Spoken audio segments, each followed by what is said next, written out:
Saludos a todos y todas, mi nombre es Francisco Villalón y les doy la más cordial bienvenida a las técnicas de comunicación en momentos difíciles. Los objetivos de esta clase es poder planificar una consulta para entrega de malas noticias según el modelo Spikes o apoyar en español y aplicar la herramienta de asesoría psicosocial según el modelo BATE. Muerte, no seas orgullosa. Así parte el poema titulado El soneto sagrado número 10 de John Donne, que es narrado en la película Wit. Esta película, caracterizada por Emma Thompson, muestra el proceso de una persona que es experta en la muerte desde la literatura, pero le toca vivirlo en carne propia. Una bella película que les sugiero ver, particularmente cuando relata este poema. Y esto nos habla de que esta es una experiencia que a todos en algún momento nos va a pasar. Y dado la profesión que estamos llevando, vamos a estar expuestos a comunicarle a personas malas noticias. ¿Cómo se entiende una mala noticia y cómo se entrega? Mala noticia es cualquier información que afecta adversa y seriamente la visión de un individuo de su futuro. Esto quiere decir que hay una información que se entrega y hay una persona que recibe esta información y que lo evalúa de forma subjetiva en relación a su futuro. Y si esto cambia seriamente, entonces se considera una mala noticia. Recordando el proceso de la comunicación de persona a persona, la pregunta es para ustedes. ¿Qué elementos en la entrega de malas noticias puede agregar ruido a la comunicación, tanto del profesional de la salud como de la persona que está recibiendo esa entrega de noticias?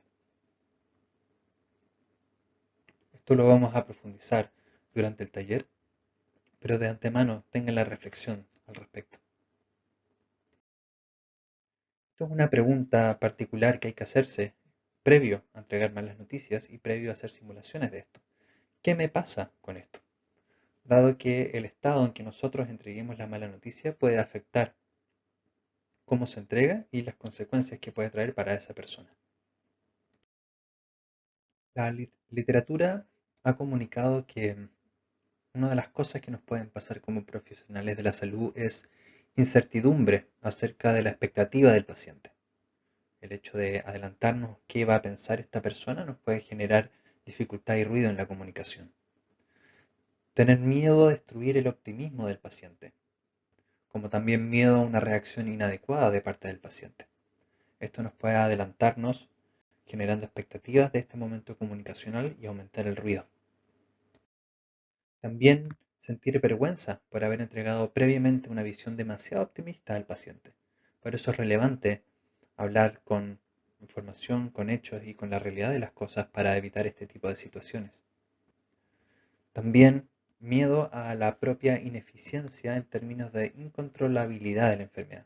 Es decir, que no me siento capaz de controlar esta enfermedad. Y puede ser porque no tengamos los medios posibles, ya sea porque estamos en un lugar en particular o porque la tecnología del momento no nos puede dar un buen tratamiento. Y al mismo tiempo no sentirse preparado o preparada para manejar la reacción emocional del paciente. Todos estos elementos pueden agregar ruido a la comunicación y es necesario tener presente previamente para evitarlos o aminorar su impacto. Entonces, vamos a revisar algunos factores que pueden promover más ruido en la comunicación, como también ciertas consecuencias que puede generar entregar una mala noticia de mala forma.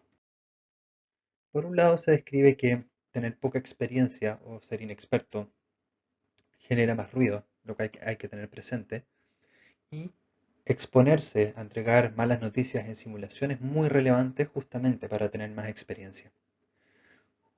También tener pacientes jóvenes es muy distinto cuando las personas tienen una larga expectativa de vida, entregarle una mala noticia que cambie esto, dado que hay una serie de planes, de visión de futuro que se va a quebrar con ciertas noticias. Al mismo tiempo, en pacientes que conozco hace mucho tiempo, relaciones de larga data, también pueden ser más difíciles de abordar, dado que hay un compromiso o involucramiento emocional diferente. También, si previamente he expresado un fuerte optimismo respecto a algo, el hecho de cambiar esto también puede generar mayor complejidad y ruido en la comunicación. Y finalmente, cuando el tratamiento efectivo son limitados, es decir, no tengo mucho que ofrecer al paciente en cuanto a la mejoría de la condición, no así quizás del alivio del sufrimiento provocado. Todos estos elementos pueden aumentar el ruido de la comunicación. ¿Qué consecuencias trae este ruido en la comunicación de las malas noticias? Por un lado, que se comprenda poco la información, y esto va a hacer que la persona quizás no tome las mejores decisiones si no tiene tanta información. Puede afectar el pronóstico de la enfermedad, puede disminuir la satisfacción con la atención médica, puede tener un exceso de esperanza o muy baja esperanza frente a la enfermedad. Y finalmente puede entorpecer el ajuste o la adaptación psicológica frente al estado o condición de mala noticia informada.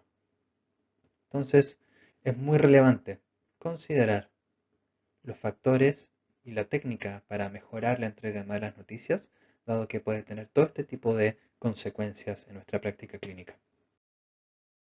Entonces, para esto vamos a utilizar un modelo que se llama SPIKES en inglés, para situaciones puntudas, y en español lo podemos traducir para apoyar, o las 6 I de la entrega de malas noticias. Primero ambiente, luego percepción, ofrecimiento, información, acompañar y resumen. Vamos a ver cada uno de estos pasos y luego en el taller lo vamos a ver en la práctica.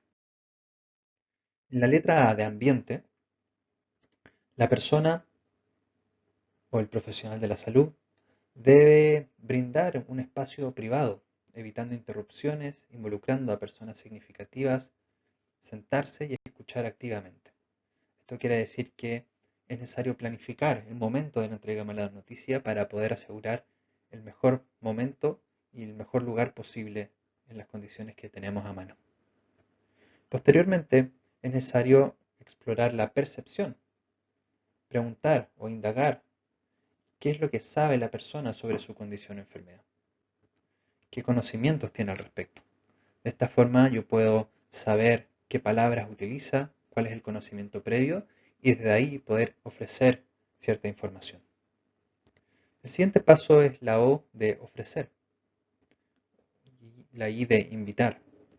En el momento que uno llega a este paso, uno le ofrece al paciente cuánta información quiere recibir en este momento. ¿Prefiere recibir por etapas o todo de una vez? ¿O prefiere recibir esta información acompañada o acompañada? Entonces tenemos que invitarle y ofrecer cuánta información para que él la pueda gestionar según sus recursos en ese momento. Y muchas veces, sobre todo en ciertas condiciones más bien crónicas, la información se puede ir dando en etapas para que se vaya asimilando de mejor forma.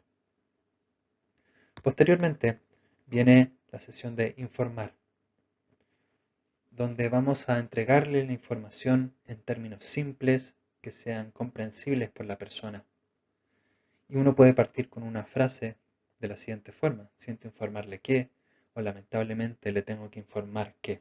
De esta forma, la persona se puede adelantar a que lo que va a recibir puede cambiar cierto estado o cierta visión de futuro.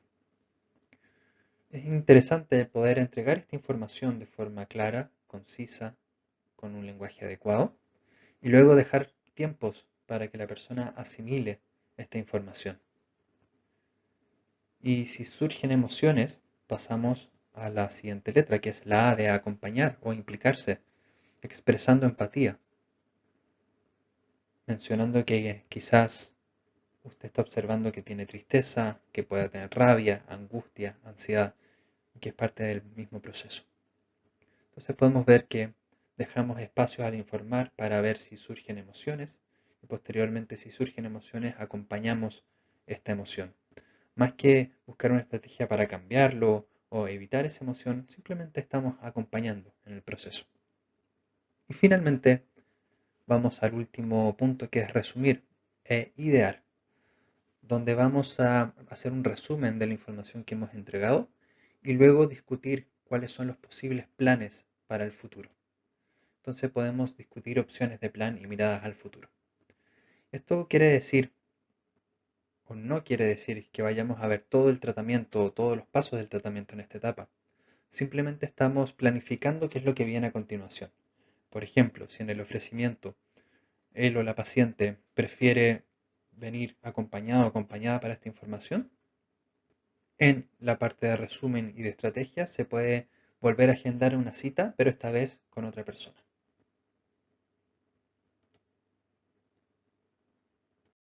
De esta forma, el modelo Spikes o modelo apoyar en español nos permite entregar malas noticias a diferentes pacientes que nos pueda tocar en la consulta.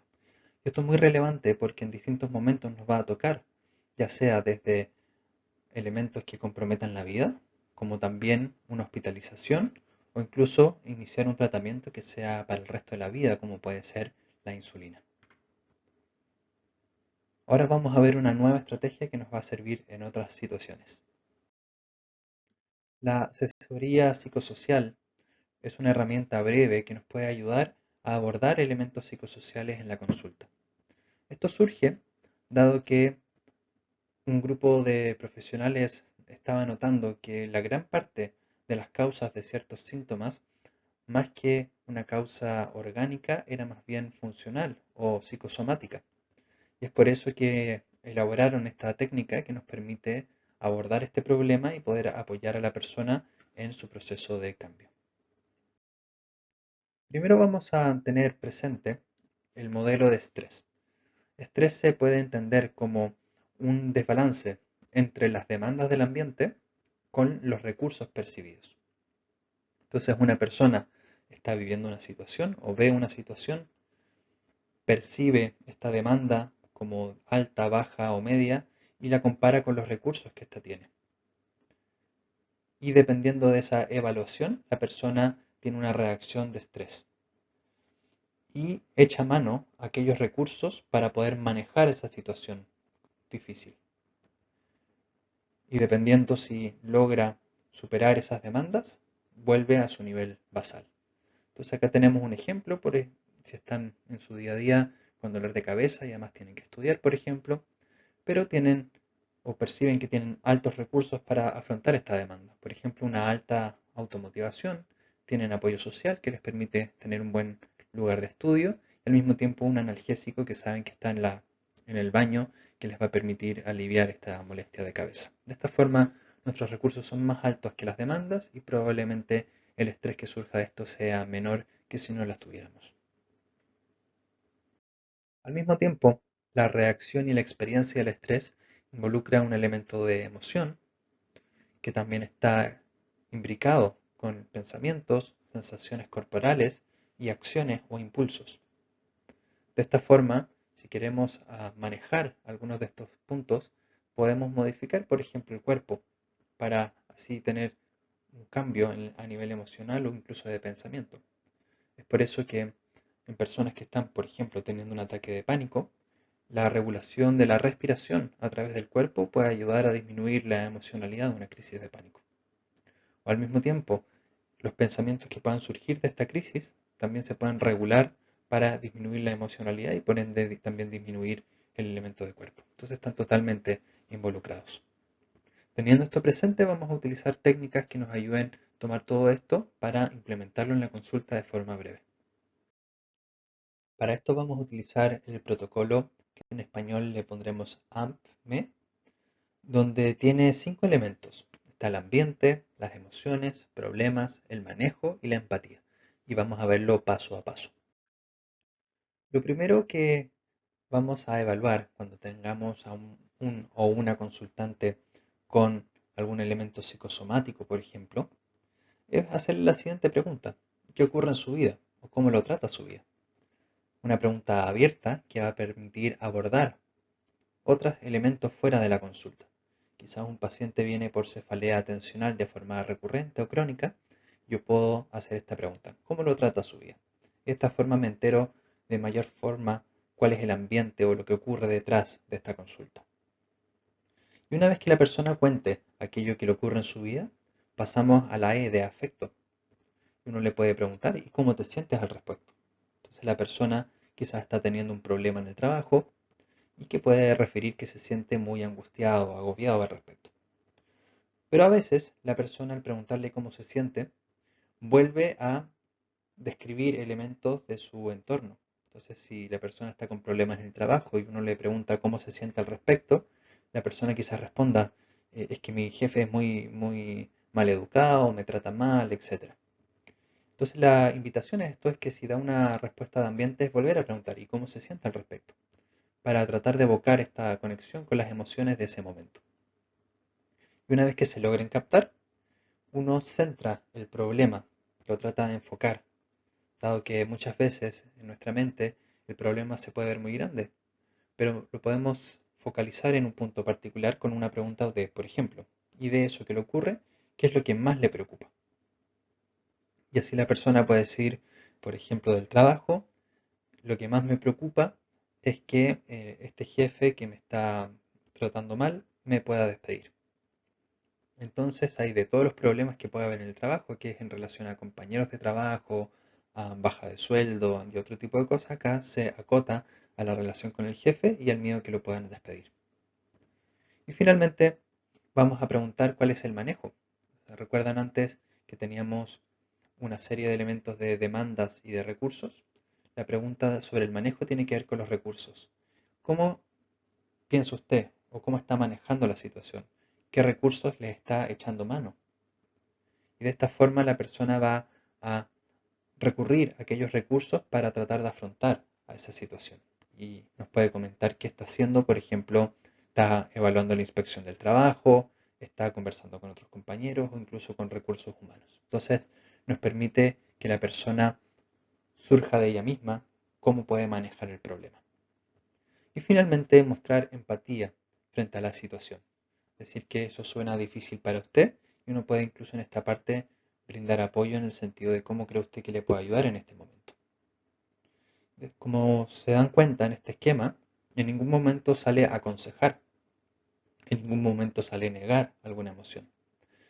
Al revés, busca identificar el ambiente, cómo se siente el paciente, focalizar en el problema, promover el manejo del problema y luego empatizar y mostrar que se comprenda a la persona.